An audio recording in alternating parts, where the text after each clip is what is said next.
Bienvenidos al tema 4 del segundo parcial de la materia de ciudadanía. Subtemas 3. Democracia. 3.1. Fundamentos históricos y conceptuales de la democracia. 3.2. Modelos de la democracia en el mundo. 3. Democracia.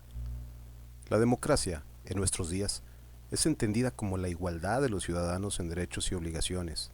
Es decir, que la democracia contemporánea considera a todos los ciudadanos como iguales ante la ley y merecedores de los mismos derechos. La democracia actual invita a todos los ciudadanos a ser partícipes de las decisiones políticas.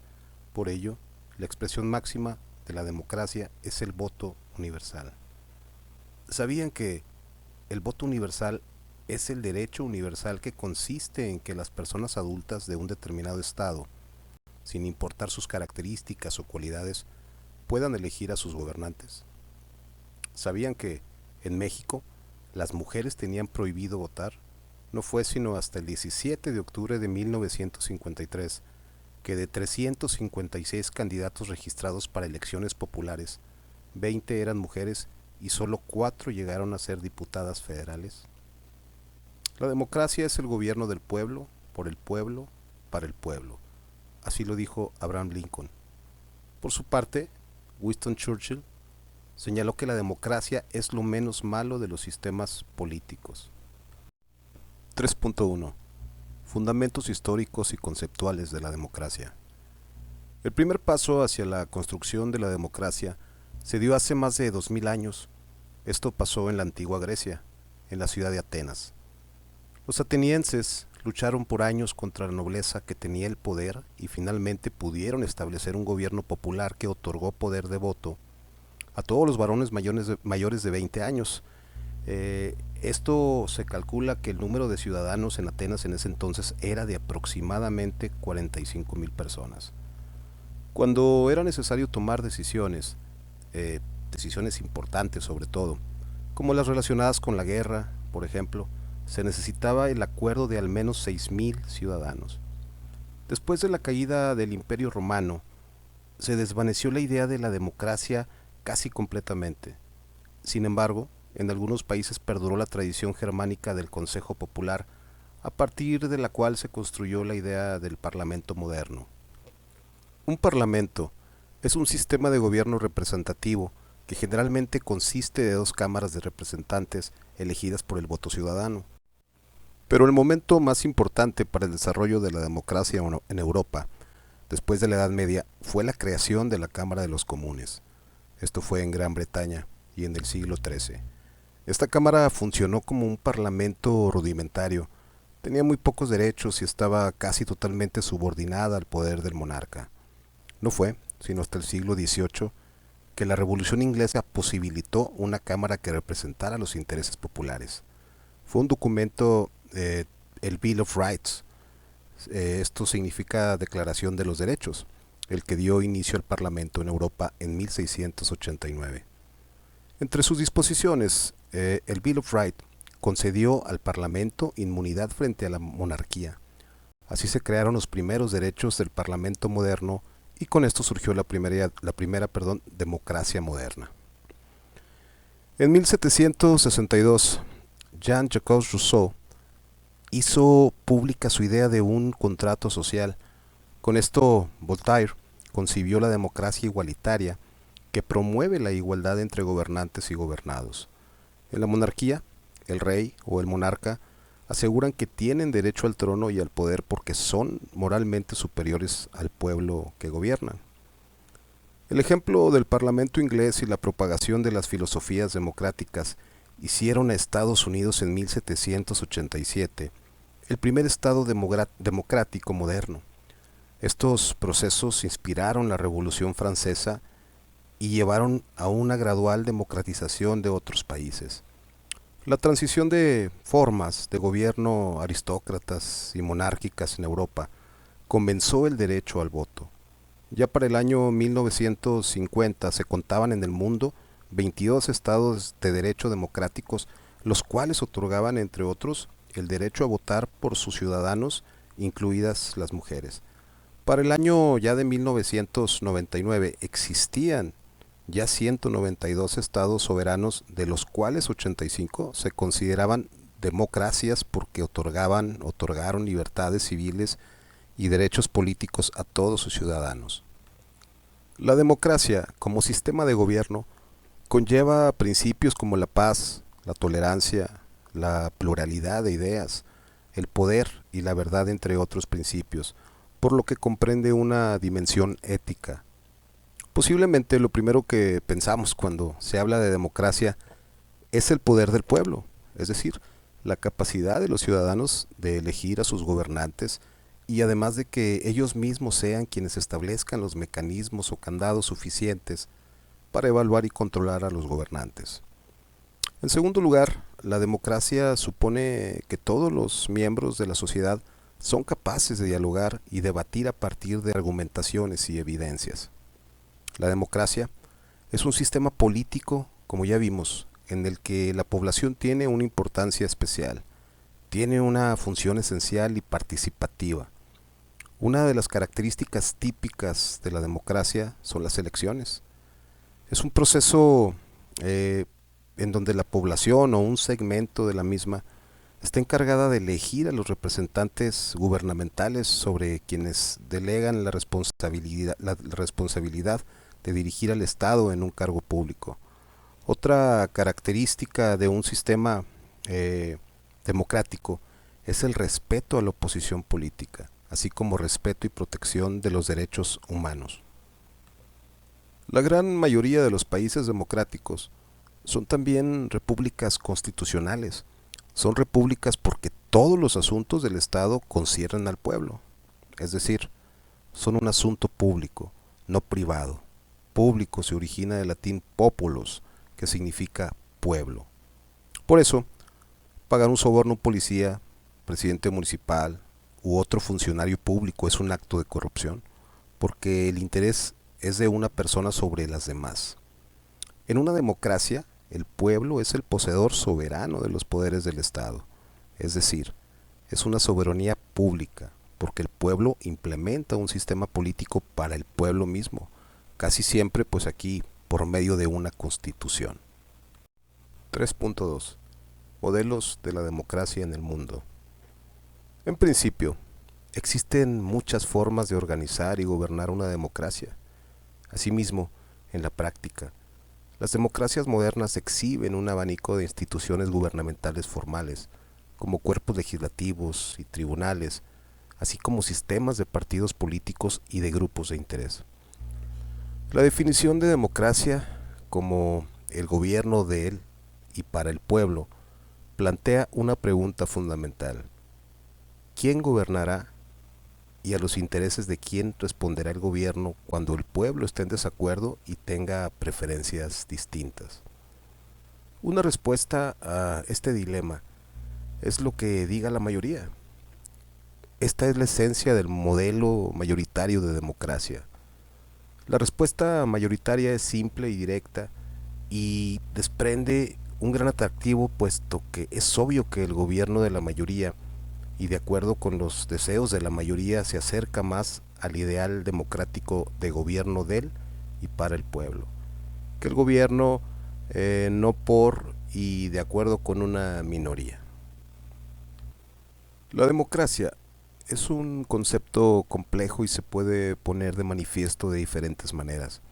Por ello, podemos hablar de diferentes modelos de democracia, asumiendo que las diferencias principales entre ellos derivan de quiénes y de cómo se toman las decisiones. La democracia representativa. Una democracia representativa se basa en la idea de convertir los intereses y preferencias de la ciudadanía en decisiones políticas, no de manera directa, sino a través de los representantes. Estos son ciudadanos y ciudadanas que son electos por nosotros por medio del voto para participar en el ejercicio de un gobierno común. La representación es un concepto complejo y que puede ser entendido de diferentes maneras.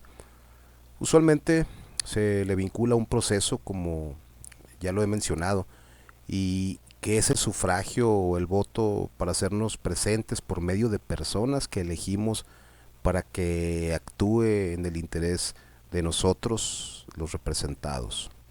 Este proceso implica una relación entre las personas representadas, a quien se le denominan principales, que en el caso concreto es un sector de la población que es la que vota, y quienes la representan, por ejemplo, un diputado o un senador, a los cuales se les denomina agentes.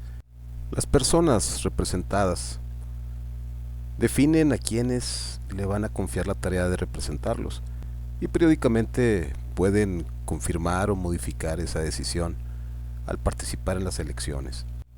Sin embargo, las democracias modernas reconocen la autonomía de actuación de los representantes, lo que significa que estos no están atados al cumplimiento de las instrucciones recibidas por parte de los principales o de las promesas de campaña. La independencia en el ejercicio de la representación es clave para el funcionamiento de las democracias porque les permite a los representantes negociar y buscar el bienestar de la sociedad en general y no solo el de un grupo reducido que haya sido votado por ellos. Ello no quiere decir que la ciudadanía no tiene influencia sobre las decisiones y acciones de los representantes fuera de los procesos electorales. En realidad, en las democracias representativas existen otros mecanismos que permiten la expresión de las preferencias ciudadanas, como la opinión pública, los partidos políticos, las organizaciones de sociedad civil, entre otros. Además de que los representantes buscan satisfacer las necesidades y preferencias de sus principales, al saber que tarde o temprano deberán rendirles cuentas y someterse al control electoral. En las democracias modernas, la representación política se realiza principalmente a través de los partidos políticos, organismos que median entre el Estado y la sociedad, los cuales se han convertido en los principales canales de la representación democrática en el mundo, cuyas propuestas de candidaturas compiten por el voto de los electores para acceder al gobierno y ejercer el poder. Por supuesto, el sistema representativo no es perfecto y ha mostrado tener importantes fallos. En resumen, representar significa actuar en nombre y en beneficio de alguien. En una democracia representativa, el poder lo ejercen ciudadanos electos por los demás ciudadanos, quienes deben trabajar a favor del bien común. La democracia representativa es la más ampliamente extendida y utilizada en el mundo. La democracia participativa. La representación política no siempre ha sido fundamento de la democracia. En la antigüedad, cuando la democracia surge como un sistema político, el ejercicio del poder y la participación ciudadana en el mismo se daban de manera directa. Todos los ciudadanos en aquel entonces, únicamente los hombres libres y propietarios, podían ejercer los derechos políticos y participar en la política. Este modelo pues fue abandonado y sustituido por los mecanismos de representación ante los fenómenos de universalización del sufragio, es decir, del voto, y el incremento de la complejidad de las sociedades modernas que han vuelto imposible una participación directa de todas las personas. Con esto dicho, podemos señalar que la democracia participativa es el régimen político que permite que cada uno de nosotros intervenga directamente con nuestra participación en la toma de decisiones públicas. En este modelo de democracia no necesitamos esperar a que haya elecciones para participar, ni necesitamos el apoyo de nuestros representantes electos. Por el contrario, dependiendo de cada país y de cada sistema electoral, la democracia participativa puede hacerse de manera más o menos cotidiana. Algunos países, como por ejemplo Suiza, toman una gran cantidad de decisiones públicas mediante la celebración de consultas populares, un mecanismo que permite que las personas sean consultadas sobre temas específicos y a partir de esos incluir la opinión de la ciudadanía en las políticas públicas.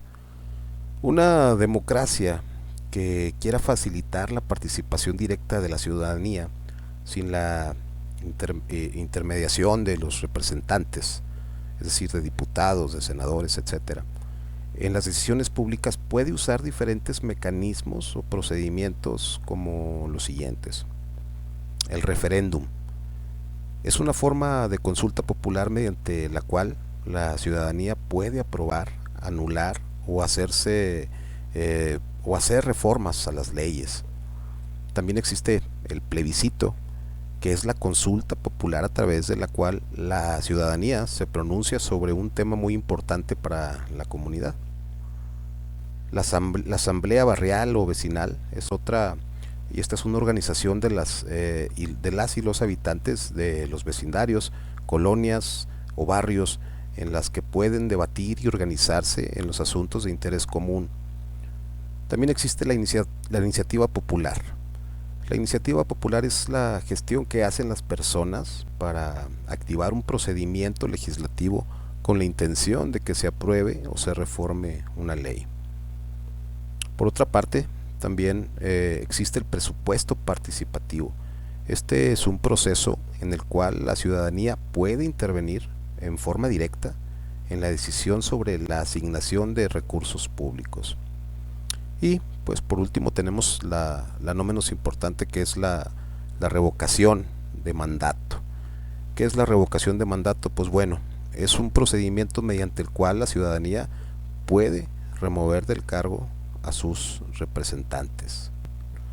En resumen, podemos decir que la democracia participativa apuesta por el fortalecimiento de los mecanismos de participación ciudadana, es decir, pretende un mayor involucramiento de las personas en la toma de decisiones públicas. No es cierto que pueda haber democracia solo participativa en sistemas políticos grandes y con mucha gente. La democracia participativa es complementaria de la representativa. Bien, ahora veremos la democracia deliberativa. La democracia deliberativa, muchachos, es otro modelo que, en cuanto a los mecanismos de decisión y ejercicio del poder, conjuga los elementos de representación y participación directa. Su elemento distintivo aquí es el énfasis puesto en los procesos de debate sobre los asuntos públicos, que deben ser profundos, de calidad y contar con una amplia participación tanto de los representantes como de la ciudadanía.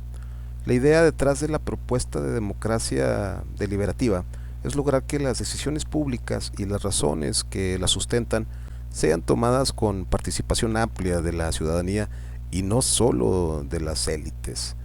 La democracia deliberativa es un régimen político en el cual las decisiones se toman a partir de los de los debates públicos. Estos tienen que estar argumentados y abiertos a una amplia participación ciudadana en un intento de generar consenso. Cuando incorporamos la idea de democracia, sobre todo democracia de la que estamos hablando, que es la deliberativa, estaríamos pensando en más diálogo público centrado en la expresión de razones y argumentos, a partir del cual se pueda definir qué es el bien común, qué se pretende realizar y cómo mejorar la manera de llevarlo a cabo entre todos. Este tipo de debate público permitiría que la ciudadanía participe en la toma de decisiones sobre prácticamente todos los ámbitos de la vida de la sociedad y que logre ejercer un control más efectivo sobre los gobernantes. A través de este proceso se espera lograr no solamente una mayor calidad de las decisiones públicas, que tendrían que reflejar de una mejor manera el interés común, sino también fortalecer la legitimidad del propio sistema democrático. Sin embargo, hay quienes señalan que este modelo es poco viable. Algunos sostienen que la búsqueda del consenso puede implicar el silenciamiento de las diferencias, ya que no es posible lograr soluciones plenamente satisfactorias a todos los posibles conflictos o diferencias existentes en la sociedad. Otros pues apuntan a que el diálogo público, que es factible en la sociedad, esté sujeto a ciertas limitaciones y que siempre existen personas o colectivos o comunidades que, que logran tener mayor influencia en el debate, con lo que es imposible alcanzar la igualdad perfecta entre todas y todos los participantes. Bueno, aquí en resumen podemos señalar que la democracia deliberativa considera que las decisiones públicas pueden ser legítimas únicamente cuando fueron tomadas a partir de amplios y profundos debates entre las instituciones, la ciudadanía y sus organizaciones. Para que haya una buena democracia deliberativa, la ciudadanía no solo debe poder dialogar y deliberar, sino que debe contar con una buena información. De ahí pues lo relevante de la transparencia y el acceso abierto a los datos, que le permita contar con argumentos sólidos.